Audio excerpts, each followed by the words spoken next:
When I was 22, I started dating a guy I met through a dating app. His name was Hunter.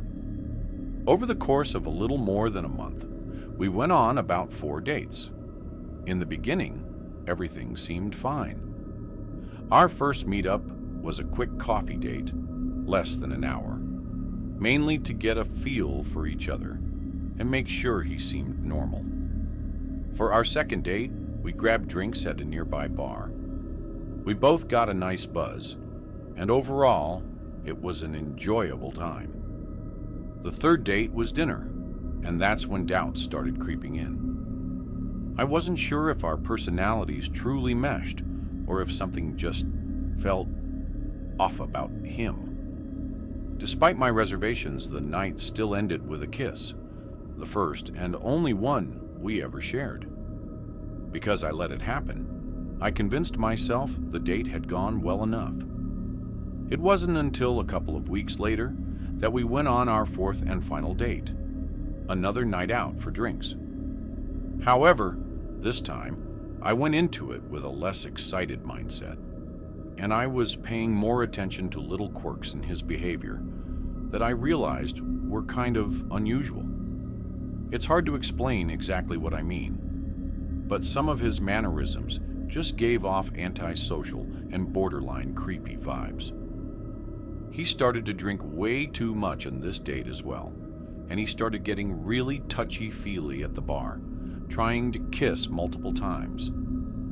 I'm not a fan of PDA, especially not when sitting at a bar with people next to me. I politely turned down his advances, and within a few minutes, I mentioned I was tired, heavily implying we should leave. He asked for the check, paid it, and then we grabbed our coats and left. As we were walking to our cars, he stopped me and very bluntly asked me if we could go home together. I said not tonight. I'm tired and have work tomorrow, which was a lie. He shockingly kept trying, saying he'd drive me to work tomorrow and such. I found it to be absurd whether he was drunk or not.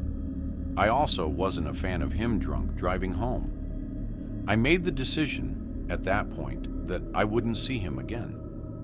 I went to my car in the parking lot across the street and started driving home slowly, just because I had a couple drinks in my system. I wasn't drunk, but I was still very cautious.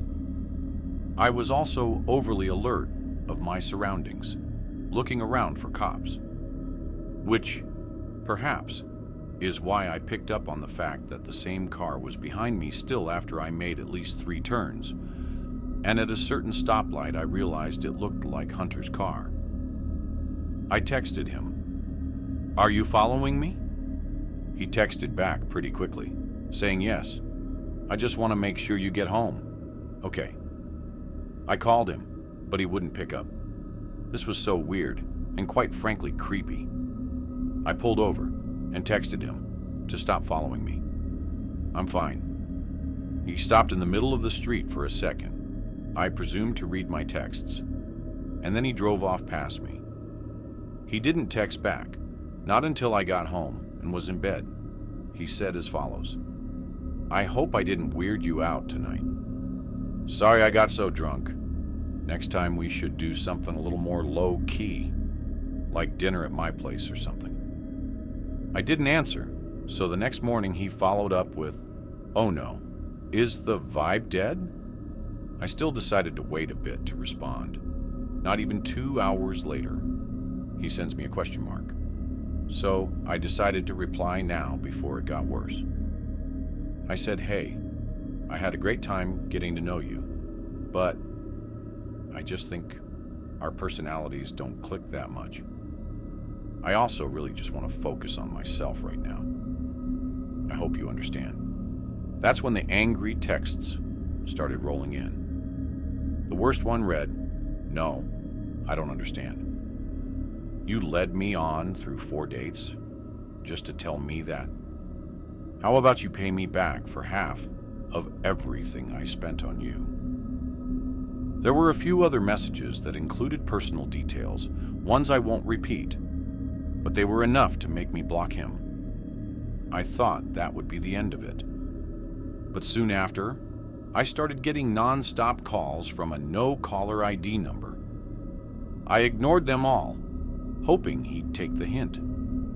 Eventually, the calls stopped the next day, when my parents weren't home. When I got back from work, I found a bouquet of flowers sitting on the front stoop, along with a card. It was from Hunter, an apology, begging for a second chance. Somehow, he knew where I lived. That sent a chill down my spine. In his mind, he somehow must have thought that this would come off as charming or sweet, when in reality, it was extremely alarming. I sent a long and final text to him to please not contact me anymore and never come to my house again, or I'd file for a restraining order. I kept his number blocked so I wouldn't see his response. I thought things would be over now, but I couldn't be more wrong. It was not long after this that I was home alone for the night. My parents' house is big, and I had a loft bedroom, which meant my bedroom was the highest point in the house. I awoke in the middle of the night to something. I wasn't sure what it was at first, but I felt as though I was hearing noises from downstairs. I tried my best to listen closely, and then I heard what was very obviously a door opening from outside my bedroom, one of the upstairs doors. Nobody was supposed to be home that night. Even in my haze from freshly waking up, I still immediately thought intruder. I crawled out of my bed onto the floor and shimmied under the bed. Before calling 911, I texted everyone in my family, asking who was home. I heard some distant noises from somewhere in the home, one of the other bedrooms. And then my bedroom door opened, and footsteps came up the carpeted stairs. After they reached the top step, there was silence. The whole room was carpeted, so I couldn't hear any potential footsteps. And then I heard the drawers next to my bed begin opening. I held my mouth with my hands to mask my breathing. I could feel my heart racing. I heard a man's voice say, "God fucking damn it," under his breath. In that moment I thought, wait, that might have sounded like Hunter's voice. I still didn't move, and I prayed my phone did not get any notifications. Now I heard more rummaging sounds. He was going through my entire dresser. Then I heard and felt the bed move as he sat down. I was staring at the outline of two shoes through the bed skirt. Even in the dark, it was visible. I don't know what he was doing on the bed, but he sat there for over 2 or 3 minutes before getting up, and I heard him say under his breath, "Fucking bitch." I heard all the drawers close, and then I heard footsteps walk back down the stairs, the door shutting, and then sounds of footsteps walking down the stairs to the living room. I called 911 now, and I still whispered into the phone just to be safe. I stayed on the line and stayed under the bed for 10 to 15 minutes until one of the police officers showed up, and I went down to meet them at the front door, and even that was tense. After letting him in, I told him everything he didn't already know from the phone call he responded to. As such, he did a sweep of the house, and during that, another officer arrived, this one female, who also assisted in the search. It turned out every window was unlocked, and one of the windows, the dining room one, is big enough for someone to crawl through. Though I don't think anyone ever pictured someone squeezing through the bush in front of the window and then crawling through it, I gave a verbal statement of everything. I was given a report number, and they left. When my parents returned home the next day, they already knew everything from my texts and phone call with them. We went to the police station with my report number and gave as much information as possible, such as text screenshots, including him admitting he was following me home. They assured me they would investigate, but without concrete evidence that he was actually inside the house, it was complicated. I think the case eventually lost momentum since I didn't have any solid proof. However, I was able to obtain a restraining order against him. I was also strongly advised never to accuse him of breaking in or to contact him in any way. Thankfully, he never resurfaced. But until the day I moved out of my parents' house, I couldn't shake the unease that he might be lurking nearby. Even now, there's a part of me that worries he could somehow figure out where I live. But first, did you know that 98% of people who watch my videos aren't subscribed? That means you. And yes, I am speaking specifically to you. Probably aren't. So now would be a great time to leave a like on the video and subscribe. Anyhow, I want to remain as anonymous as possible. This was a deeply traumatic experience, one that left me with PTSD and lasting scars. To ensure there's no way this story can be traced back to me, I've changed all names and locations.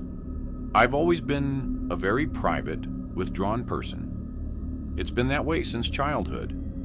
Even in my early school years, my teachers would tell my parents I had antisocial behavioral problems. I would even be included in some of the, I guess you would say, special 20-minute classes for speech and behavior in elementary school. At the time, I didn't comprehend why I was being brought there while the rest of my class wasn't. Middle school was when the pressures of the social hell that school is really started to set in. Kids started forming their friend groups, and that only carried over into high school and got worse. I never had learning disabilities or anything. I just had social issues, which had gotten better as I've grown older. But I would still consider myself an awkward, introverted person. However, I've made my close friends, and I'm grateful for that. But now, let's talk about girls.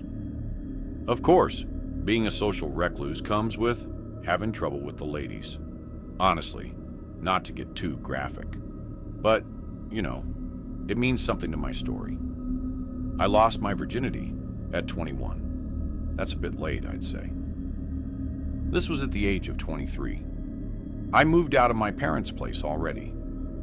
I had been working a high-paying job in my field for a couple of years at that point already, and I bought a townhouse in my hometown. It was pretty affordable, but a nice and big townhouse.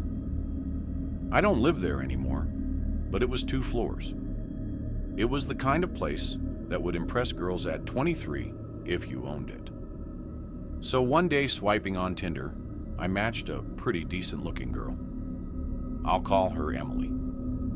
We went on a date at a nearby restaurant for dinner. I was a little in my head, thinking she was judging me or I was acting awkward. And by the end of it, I felt like she'd never want to see me again. But when I was in bed after getting home, she told me she really liked me and had fun. And I was ecstatic, honestly. So we went on a second, third, and fourth date. And honestly, things felt great after I got out of my head. We became boyfriend-girlfriend fairly quickly. But the honeymoon phase didn't last forever. When you first start seeing someone, you get excited anytime they text or call you. You crave the attention because ideally it's a two-way thing. But slowly, I started feeling as though she was texting me maybe a bit too much. At all times of the day, she'd ask where I was.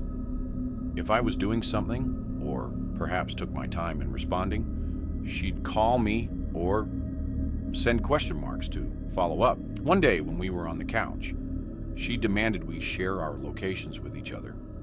I wasn't thrilled about this, even though I had nothing to hide. I did it anyway. So, we're a couple months into the relationship. Our location shared. And this is where things went really sour. She'd start asking me why I was at Phil's house and not answering her texts. It got so bad that one night, when I was with Phil and my friend Mark in Phil's basement on a Friday night, she actually showed up to his house, and Phil's mom walked Emily downstairs. She didn't even hide the fact that she was pissed at me and immediately spoke in a loud voice, almost a yell, reprimanding me for goofing around at Phil's house instead of answering her texts about going to some winery the following day. I asked her if we could discuss this later, but she insisted I leave with her. I apologized to my friends and went outside with her. We had an argument in the street. She wanted to come home with me, but I told her no. We both drove separately, obviously, so I drove home and told her not to follow me. When I got home, I sent her a long text telling her we need a break and I need space. Should I have done this in person? Yeah, probably. Text message breakups aren't fair most of the time. But honestly, in the moment I was scared of what her reaction would be in person. Of course, she started calling me over and over, blowing up my phone with texts. When I eventually stopped answering, I got aggressive pounds at my front door of my townhouse and constant rings from the doorbell. It got so bad that my neighbor actually came out and asked her what she was doing. I heard Emily screaming at him that I'm a piece of shit and this and that, and my neighbor calmly told her to go home. I listened to everything with my ear basically up to the door. She did leave, and honestly, I was kind of disturbed.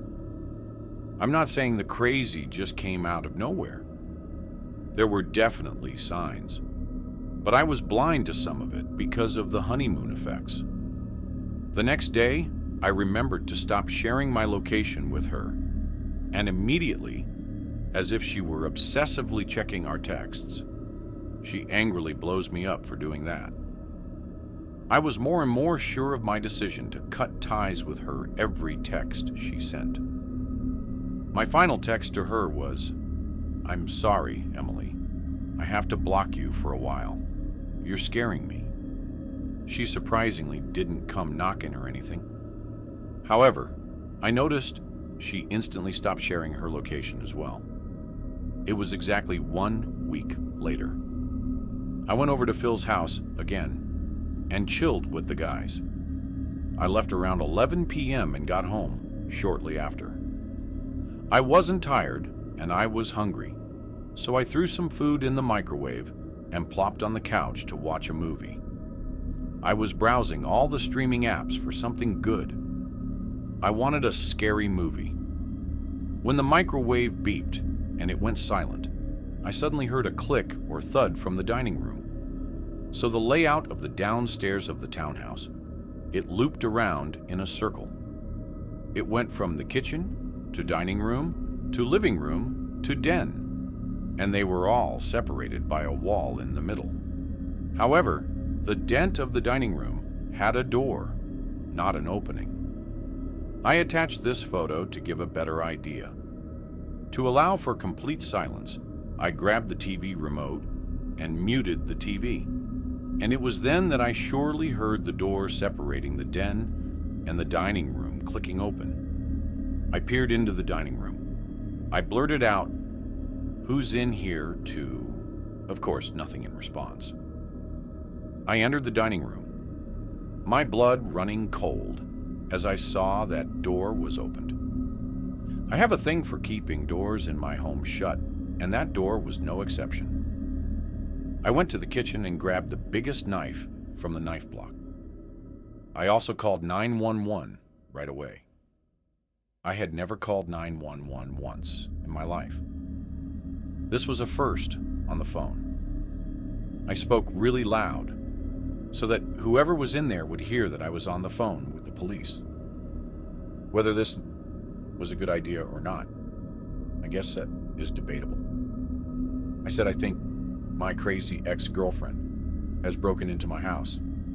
Please send someone. The rest of that call was explaining what exactly was going on, why I thought it was my ex, and her instructing me to wait outside if possible.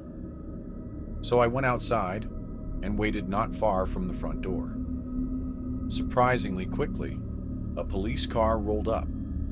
I once again briefly explained what I thought was going on, and I led the officer into my home.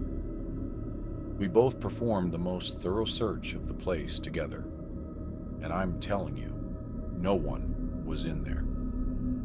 We checked the mini crawl space hidden in the closet. We checked every closet for that matter. We checked under the beds, under the couches, even the mini attic too.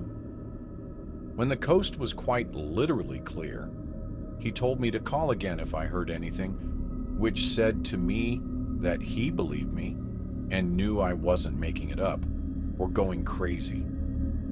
My night was obviously disturbed after that. No way I was going to be able to sit in the living room and watch a movie. Now I ate my food, which had been sitting in the microwave, and went up to my room and locked the door. I texted all my friends and family, of course, about how spooked I was, but given that no one was in there, I had to dismiss it as just one of those creepy moments of something in the house moving by itself. I almost texted Emily, but refrained from doing so. I took a melatonin, and from what I remember, I quickly drifted off to sleep, surprisingly. However, I'm a light sleeper, and something caused me to wake up. I didn't know what it was, but something in the room felt off. I checked my phone, and I had a bunch of texts from a random number. That must have been what woke me up. I quickly realized it was Emily.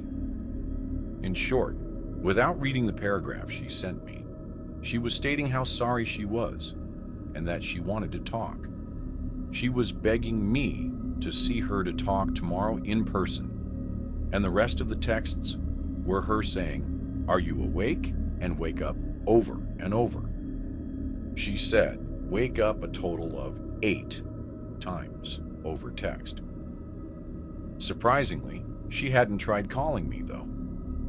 I responded, "Why are you awake right now? This is crazy that you're blowing me up at an hour like this. Honestly, if I wasn't sure before, your actions just these past few days alone have confirmed that I don't want anything to do with you anymore. Please just leave me alone." Seconds after I pressed send, I heard a scream from inside of the closet next to my bed. It was Emily's voice, yelling the word "no." And then the closet door burst open. I didn't have time to think of anything besides jumping out of the bed and getting that bedroom door open and getting out of the room. It wasn't locked anymore, mind you. Once out of the room, I pushed the door shut and held it shut as she tried opening the door. She didn't just try opening it, though. She started stabbing the door, and I saw the knife she was wielding piercing through my side. In the moment, I decided to scream, "Baby, I love you.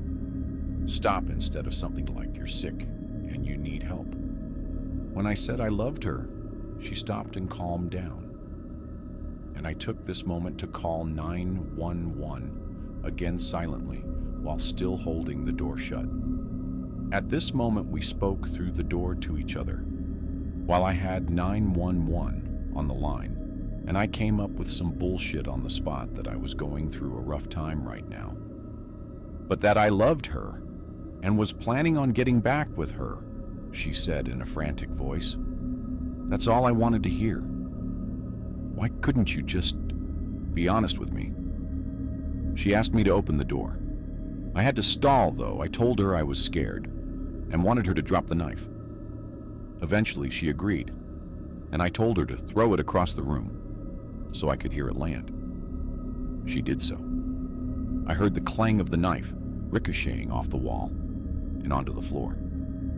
So what I did next, I yanked the door open and tackled Emily to the floor. She screamed and fought and went hysterical. I didn't care.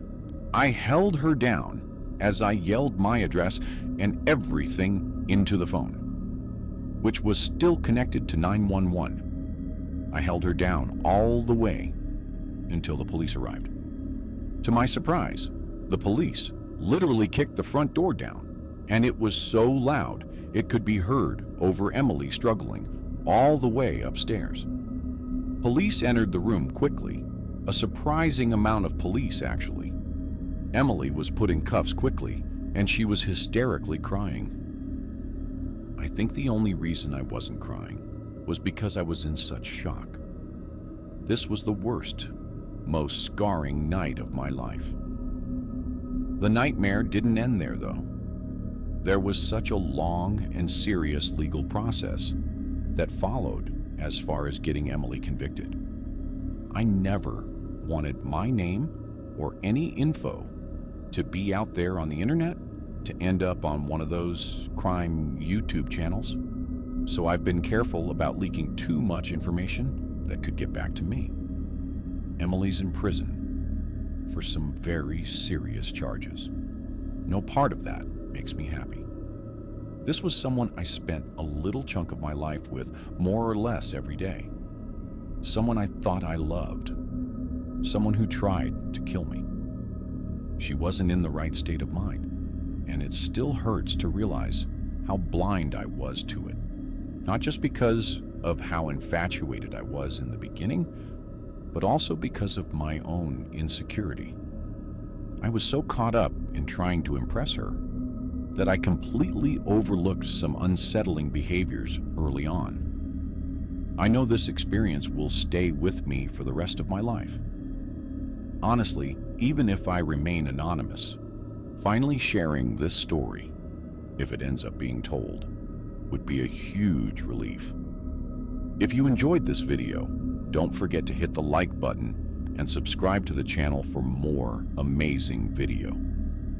Turn on the notification bell so you don't miss any updates. All right, that's it for today. Take care, and I'll see you in the next one.